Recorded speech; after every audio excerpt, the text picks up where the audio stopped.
Welcome to the Limit Sports Preview Show. I'm Troy Marlowe, joined alongside Bobby Hessling and Brady Alderson. As Taylor Show, we'll take a look back at the instant classic between Nebraska and Purdue. Preview tomorrow's women's basketball matchup with Minnesota. And we'll hear from Will Bolt and the Huskers ahead of the baseball opening day on Friday. This is the Limit Sports Preview Show on Nebraska Nightly.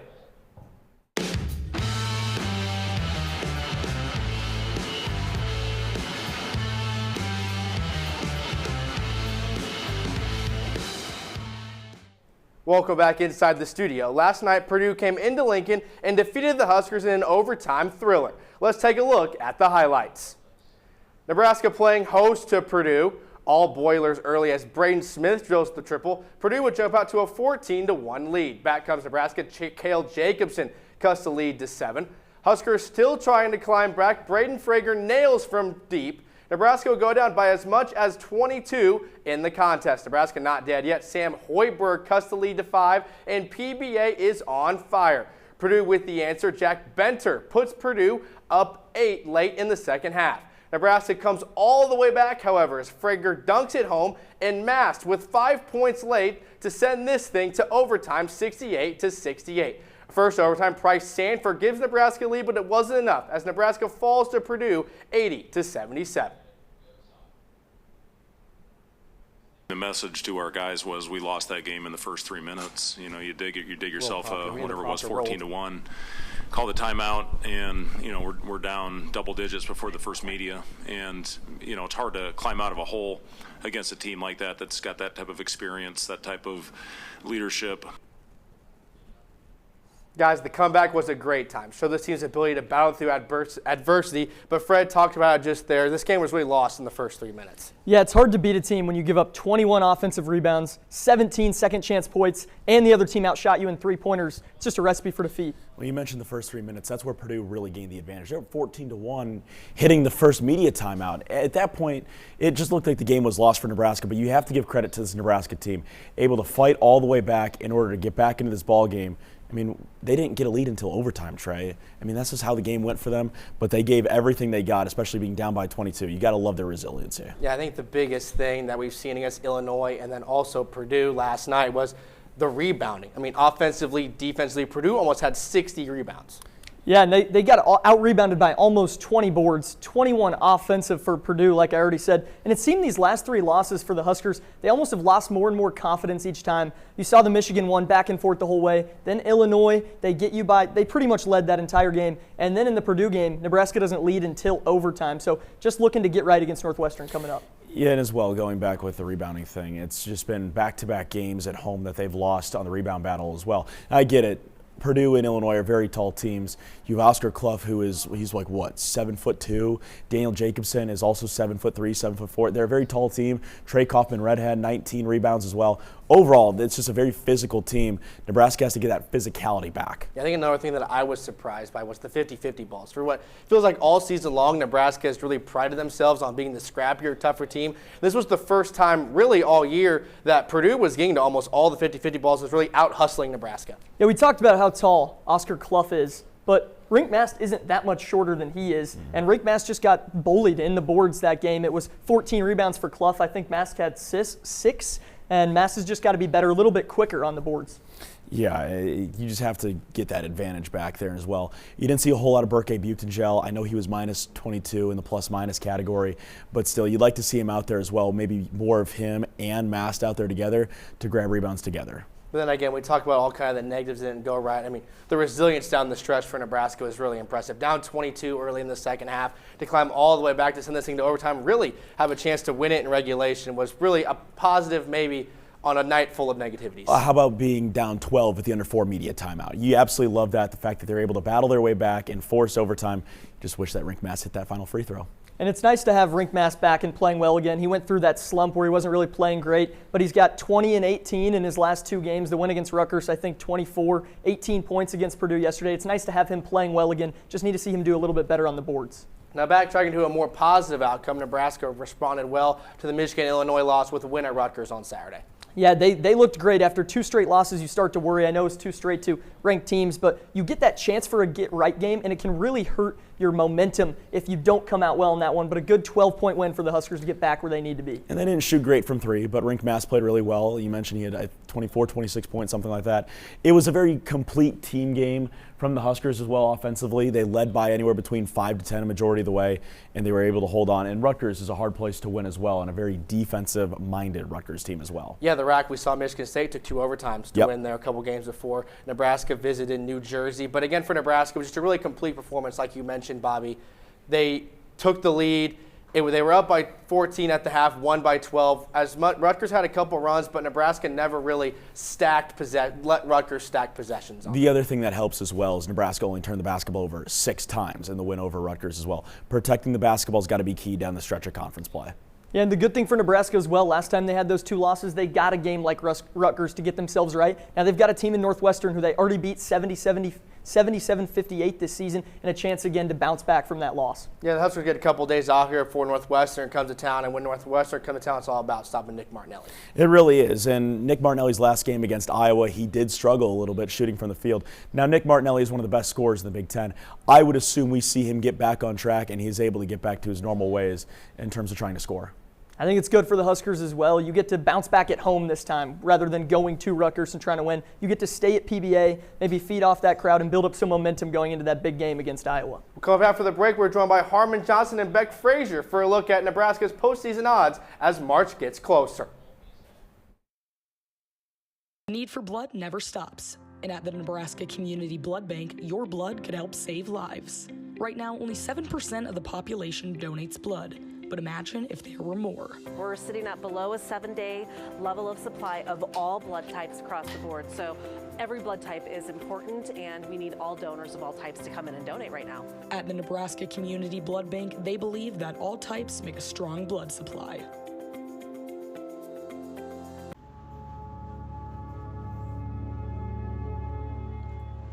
Social media is a daily part of many college students' lives, something we've become used to, but it can also be overwhelming and draining.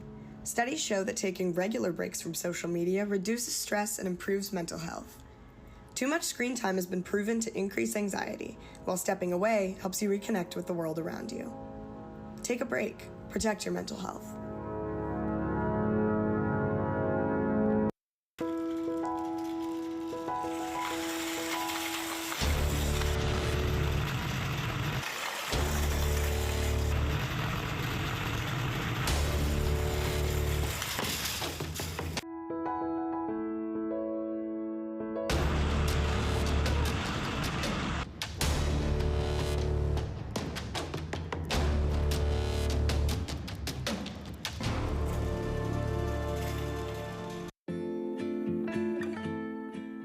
Many of the brands you love don't love animals like you do.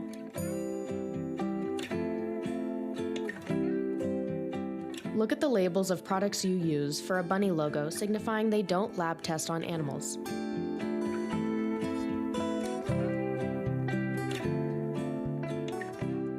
Check the label for those who aren't able. Start making the shift by visiting crueltyfreekitty.com today. Welcome back inside the studio. That is Beck Frazier and I'm Harmon Johnson. It's the first year of the new men's Big Ten basketball tournament in the Windy City of Chicago, with all 18 teams earning a spot on the bracket this year, regardless of record, as voted on by the coaches.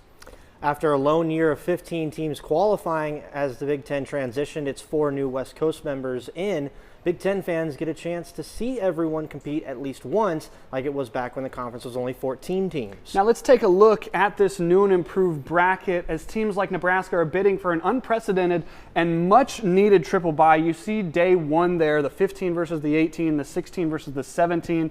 Those top 4 seeds aren't going to play until Friday in a tournament that starts on Tuesday. Right, and that's one of the things that everybody's been looking for, is that coveted triple bye. And right now, you know, really the way it's looking out for Nebraska is they could potentially be anywhere in that, you know, potentially 2 to 5 range should they finish out the season how they need to. But I mean, they're also competing with a bunch of other teams as well. But their matchup, you know, hypothetically, if they get that 3 seed, their matchup could be that 13-14, which is kind of locked up with Washington and Minnesota right now. Days 1 and 2 will be on Peacock. Days 3 and 4 of the Big Ten tournament will be on BTN, Big Ten Network, and the semis and the championship game will be on CBS. Now, Nebraska has had 4 quarterfinal appearances since joining the Big Ten Conference in 2012, and their lone semifinal appearance came in 2024 thanks to a 12-8 conference record and a double bye. Nebraska has never played in the Big Ten Conference Championship game. In fact, in Nebraska history, the Huskers have only won a single conference tournament title way back in 1994 over Oklahoma State as part of the Big 8 Conference, which was largely dominated by the Kansas Jayhawks. And regardless of seeding, Nebraska will be in a prime position to go head-to-head with the top dogs in the Big Ten. But after stumbling a little bit in 3 of their last 4 against Michigan, Illinois, and now Purdue, a little bit of rest after a long season would come as a pleasant chance to rest, practice, and prepare for a deep run into March. Now, the Huskers would also be searching for a new best win total in a season, which could be set over the course of the next 7 games. Nebraska is 21-3 before their matchup with Northwestern on Sunday, needing 6 wins to surpass their previous record of 26 set in the 1990-91 season, where the 13 Cornhuskers were bested by Missouri in the Big 8 tournament championship. Danny Nee's team would also lose to the 14-seed Xavier in the first round of the NCAA tournament, 89-84, the only 3 seed to be upset in the first round of that year's March Madness. This year's squad has hovered between the 2 and 4 seed lines, and a good trip to Chicago could anchor Nebraska's highest seeding in the Big Dance. So how does Nebraska wrap up the golden triple bye? Well, let's start by looking at the Huskers' remaining schedule. As you can see here, they had the loss to Purdue, but then they get a couple of lighter games with Northwestern and Penn State, but they do have 2 matchups against Iowa and a UCLA team that's pretty good. Yeah, both of those Iowa games right now sitting at quad 1 opportunities for the Cornhuskers. One of them here at home at PBA at 8, or one of them at 8 o'clock on the road. That's the first one, and then to wrap up the year on the road at Iowa. You see the West Coast trip as well. The end of February against USC and at UCLA. Those are both quad 1 wins as well, but they do have a little bit of a lighter schedule compared to the rest of the top of the Big Ten. They're favored by 20-plus points against both Penn State and Maryland at home. Looking at the Big Ten standings as we come into this one, this list is organized by alphabetical, but the real list right now has Michigan State below Nebraska, Purdue above Nebraska. Yeah, right now Purdue is the 3 and Michigan State is the 5. So Nebraska holding on to that final triple bye spot, but they've got some work to do to hold on to it. Yeah, and you look at the rest of the Big Ten Conference, starting with one of the top dogs, Illinois. They've got a couple of quad 1 opportunities, but not many, as they only have 6 games left. They have the West Coast trip to USC and UCLA, and then a game towards the end of the month against Michigan. That's a big test for the Illini, who have struggled in that one game against Michigan State after going on an unprecedented winning streak. Well, and for the Illini, they're only going to play 3 games before that Michigan game. Michigan right now, one of the best teams in the nation, a team that Nebraska took to the end, minus Rick Mast and Braden Frager. So Illinois, they're going to be basically perfectly rested for that Michigan game. And we'll look at it here in a little bit with Michigan. But Michigan will play, if I'm not mistaken, 5 or 6 games before they play the Illini. Yeah, let's take a look at Michigan as we get underway. Michigan 8-0 in their quad 1 opportunities. Beck, they've had a wide variety of impressive wins, but they've got quite a few tough games coming up. 13th ranked Purdue next, and then they have a neutral floor game against number 4 Duke. Yeah, really rare to see a non-conference game this late into conference play, especially for the Big Ten and the ACC, who have added members over the past couple of seasons. The ACC added 3 members, the Big Ten with 4. So yeah, but that game against Duke, that's gonna basically decide potentially who gets that final 1 seed. Moving on to Michigan State, who the Huskers beat earlier in this season. They've got a couple of quad 1 opportunities at Wisconsin, a team that is surging in the middle of the Big Ten, and then they wrap up the year at Indiana and at Michigan. That's a tough way to finish for Tom Izzo and Sparty. Yeah, it is, and it's funny because a lot of people said when Nebraska beat the Illinois Fighting Illini that they woke up a lion.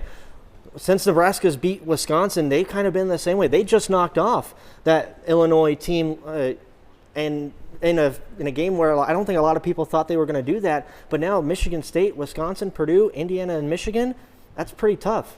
And the last team to look at here, Purdue. The Boilermakers were in Lincoln last night. They have Iowa before Nebraska plays them, and then they play Michigan, the top dog in the Big Ten. They end the year against Michigan State and Ohio State. Matt Painter has a test over in his remaining schedule. Yeah, he does indeed. And you can't forget the rest of that schedule also includes Indiana, Northwestern, and Wisconsin. So, they end the season against Wisconsin. So this Purdue Boilermakers team potentially, arguably, maybe has the hardest end of the season, maybe minus Michigan. So Nebraska seemingly to have the easiest road to Chicago, but there is some danger to look at. They've got games against UCLA and, of course, Iowa twice. Both of those teams in the middle of the Big Ten. You lose 1 or 2 games to them, and all of a sudden you're looking at the double bye. Yeah, and there's nothing wrong with having the double bye, but in the year where this is the first year of that coveted triple bye, there's nothing better than wanting to have that triple bye, especially now with the extra day on Tuesday. You can't be playing extra days anymore. The projected opponents right now, if Nebraska were to remain a 4 seed and everybody would win out, would be the winner of either Wisconsin, Minnesota, or Michigan State.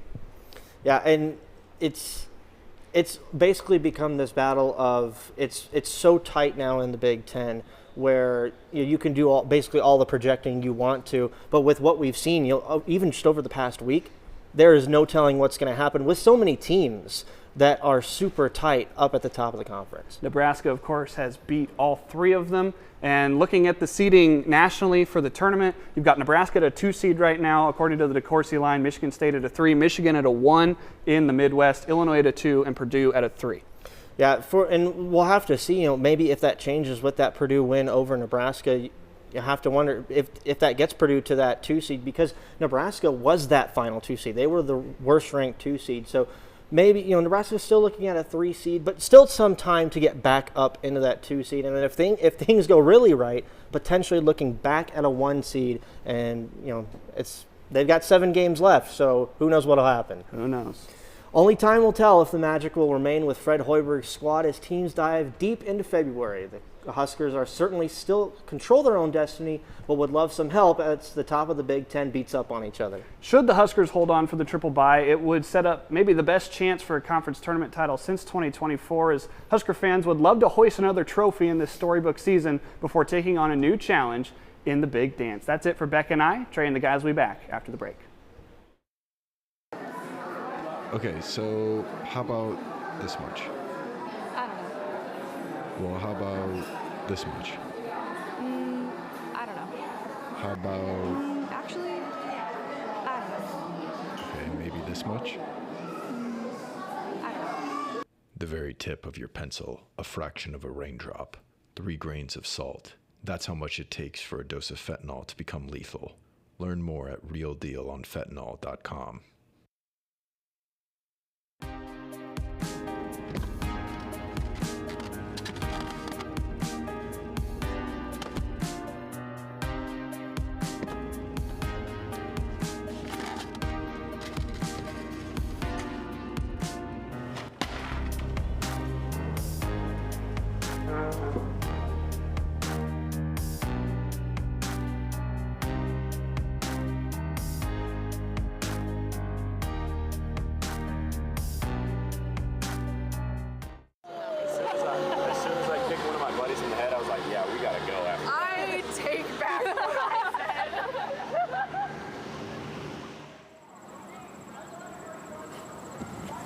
Done for the day? Yeah, just kind of maxed out on people. Is there anything you wanted to talk about? Thanks for asking. I have been feeling just kind of off lately. Do you want me to Concerned about a friend? Just ask and refer them to counseling and psychological services at UNL.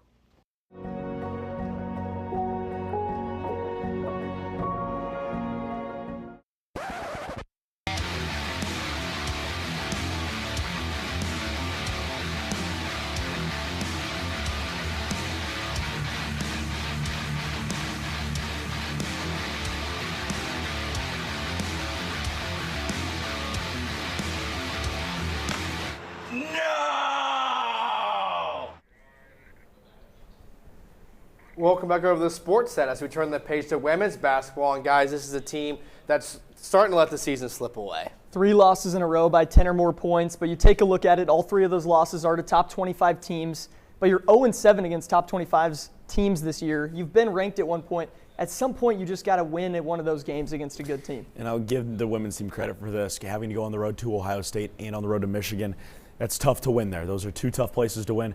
But the game against Maryland is what you could say maybe a get-right game. Maryland 22nd in the AP poll, and they get out-rebounded by 13. And I know there's been no Natalie Potts for the Huskers, and that's been a bit of a loss for them. Maybe they were thinking she'd be back, but either way, there's something that has to get fixed with only a couple games left. Yeah, it seemed like going to that Maryland game, it was very similar to Illinois, where a ranked team but up towards the back half of the top 25, maybe get in and steal one, but they just really got dominated from start to finish. And when you look at it for the Huskers, it doesn't get any easier. You're not playing a ranked team this week, but Minnesota, the net 25th team in the nation, they're coming off 6 straight wins. They're hotter than some ranked teams right now, and just bad draws for Nebraska. The other thing to keep in mind as well, out of their next 4 teams they have to play, all have 18 or more wins. Huskers currently sit at 16. Not an easy stretch ahead for the Huskers, especially having to go on the road to the Pacific Northwest. Oregon and Washington, 2 18-win teams. They've got to get one of those to go their way. Now, one of the key pieces that we've talked about how the struggles have continued, it's obvious that the season was thrown into a wrench with Natalie Potts. They maybe expect to get her halfway through the season, but now out for good for the year. That really kind of maybe threw off the mojo of the team, knowing you're not going to get one of your best players back. Yeah, and with Potts out, you got to lean on Prince and Hargrove, those top 2 scorers for you this season, and then look for someone like Callan Hake or Maupin to contribute. You need that third scorer now that Potts is gone. And the big one will be Amaya Hargrove, and how can she finish down the stretch? She's been more so the first person off the bench for the Huskers this season, has done very well as well when we see her come off the bench. She's had a few starts here and there, but it's more so going to be how can Jess Petrie, Petra Bojan, and Amaya Hargrove all gel together and come together in the final couple games. Well, here's a look at the upcoming schedule for Nebraska. They play tomorrow night at Minnesota. Then are back at home for a Monday morning matchup at 11 a.m. with the Iowa Hawkeyes, and that game will air on Fox. So, guys, moving forward for this team, they got to start winning games they maybe aren't supposed to win, like you talked about, Bobby. A nationally televised game on Monday against the number 15 team in the country could be a good place to start. In versus Iowa on your home court is a really good place to start. It's a little weird that it's 11 a.m. I'm not exactly sure why Fox elected to do it 11 a.m. But, you know, it is what it is, and that's what makes college basketball fun. But you've got to probably take the game on the road at the barn, and then if you can steal the Iowa game as well, you win both those games, you're sitting at 18-8 in a really good spot with a couple more so easier games down the stretch. Yeah, you're already at 5-8 in the conference, towards the bottom, season winding down. You played 3 straight ranked teams. You've got Minnesota coming off 6 in a row, then Iowa, another ranked team. It's just a 5-game gauntlet. You got to start stealing a couple, like Bobby said. Yeah, well, coming up for the break, we take a look at the upcoming baseball and softball season for the Huskers as baseball opening day arrives on Friday.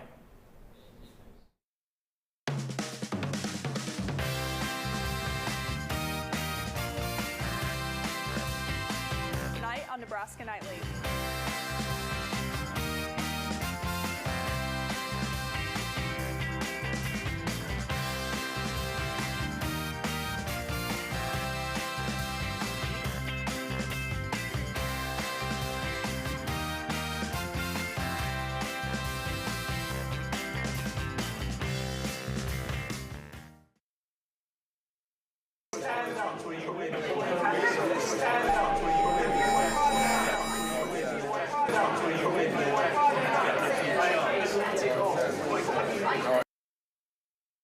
On average, every Big Ten student wastes 112 pounds of garbage each year, but there's a fix.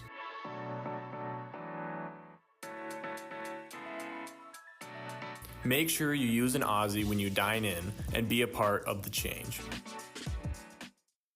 Nearly 1 in 3 Husker students struggle with food insecurity.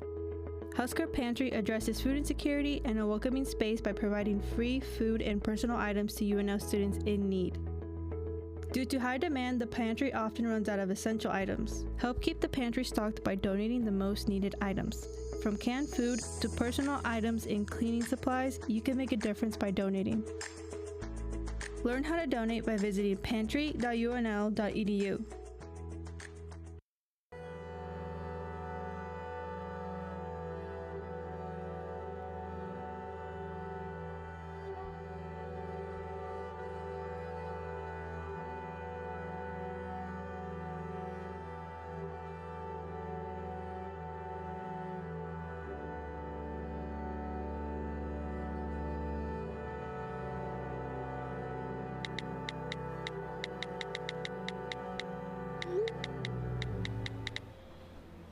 Welcome to Around the Corner. I'm Blake Mason. Joining me today is Danny Berg. Baseball season starts their season at the MLB Desert Invitational on Friday. The schedule includes Stanford and UConn as the squad gets ready to begin their season. Ty Horn and head coach Will Bolton met with the media to preview their season.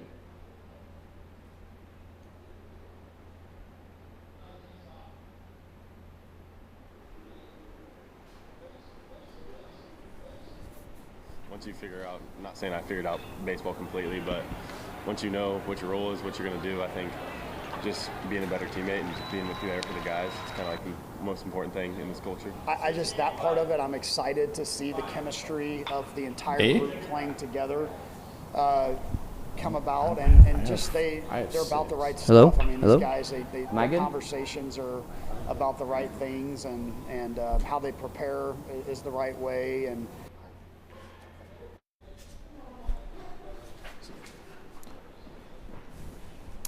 Softball heads to Clearwater, Florida to play 3 SEC teams, and then one of those teams that they will face is the number 1 ranked Texas Tech Red Raiders. Yeah, this is going to be a really fun weekend. They just had a really good weekend, taking on Texas twice and Washington twice, knocking off the defending champions over the weekend. And being able to knock off the defending champs like that, huge feat for this team that has desires to play regionals in Lincoln when it comes time for postseason play. Now they get Texas Tech, who's been boatloads of NIL money all over the place. They've got a stacked roster, a big chance coming up on Sunday on a national stage.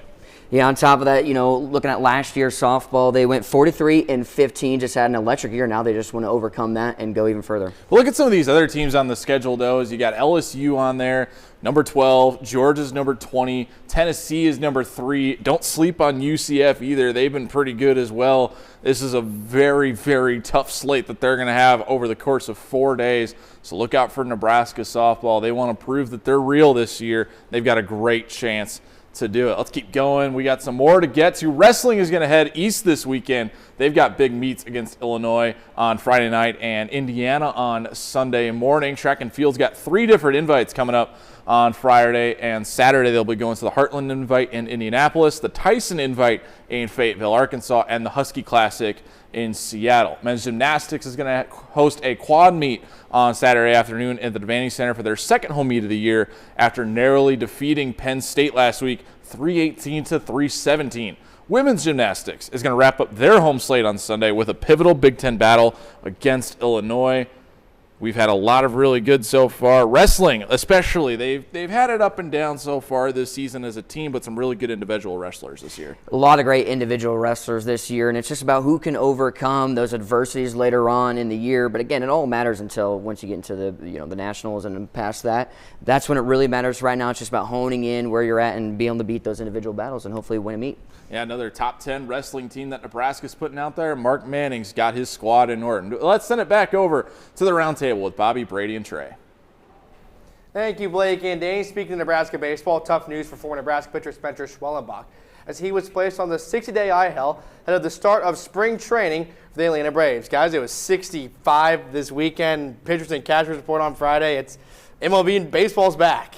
Yeah, obviously hard to see anybody go down before spring training even starts, especially the 60-day IL. Seems like a longer injury, but we got baseball coming up this weekend on Friday. Huskers play on Friday as well. MLB on Friday. It's a good time.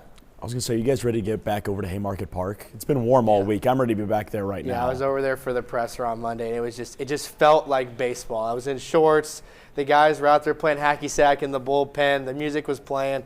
Coach Bolt was smiling as much as Coach Bolt smiles with the game on Friday, but it just feels really good to get back into the baseball mode. Yeah, and Huskers back-to-back Big Ten tournament champions, and I think they've gotten a little bit better this year. I like what I've seen out of some of the pitchers. A lot of velocity's gone up. A guy like Carson Yasly's always thrown hard, but first pitch strikes have gone up this offseason. A lot of promise for these Huskers. And Ty Horn mentioned when he spoke to the media is he feels like this team is more put together. He said there was some individuals last season on the team that made it a little more rough, but they still won the Big Ten baseball tournament. So how much better can this team be compared to last season? Yeah, and when you look at how much is back from those 2 Big Ten championships, you got Case Sanderson, Josh Overbeek, Dylan Carey, Devin Nunez. Then you have transfers in Jet Buck that's going to play second. Might move Nunez to left field. And then on the mound, you got Carson Yassa, who apparently has had a really good offseason. And obviously Ty Horn on Friday went 8 innings, could have gone 9 in the Big Ten championship last year against UCLA. Just the amount of experience that this team brings back with 2 Big Ten championships under the belt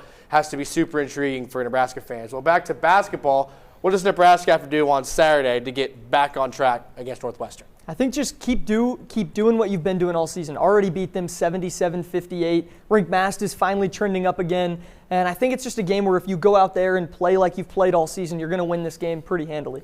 I think you take the momentum that you had in the second half versus Purdue and you bring it to that game against Northwestern. You had Nick Martinelli, great score up in Evanston for the Wildcats.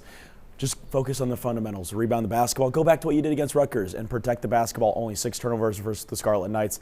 You limit the turnovers, you rebound the basketball, you do very well. Yeah, I think Nebraska's response against Rutgers has fans intrigued that there won't really be a letdown because they were coming off back-to-back losses going to that Rutgers game, and they really didn't look out of sync or like they were panicking at all. Well, now you've got 3 losses on the season, but all of them are to ranked teams. And when you look at the schedule, there's no more ranked teams left. And if you're Nebraska and you finish the season with only 3 losses, you are ecstatic when everything is said and done. It is a tough slate down the stretch, though. They still have to play the Iowa Hawkeyes twice, here and there. They still have to go on the road and play USC and UCLA. USC is a very tall team. They remind me a bit of Illinois and Purdue, the way they can rebound. That's going to be a tough challenge as well. If you drop only 1 game out of your remaining 7 or 8, you will be very well heading into the Big Ten basketball tournament. Well, thank you for tuning into the basketball edition of the Limitless Sports Preview Show. For Brady Alderson, Bobby Hessling, our director Mitchell Brandt, his entire team working behind the scenes to make it all go. I'm Trey Marler. Have a great night.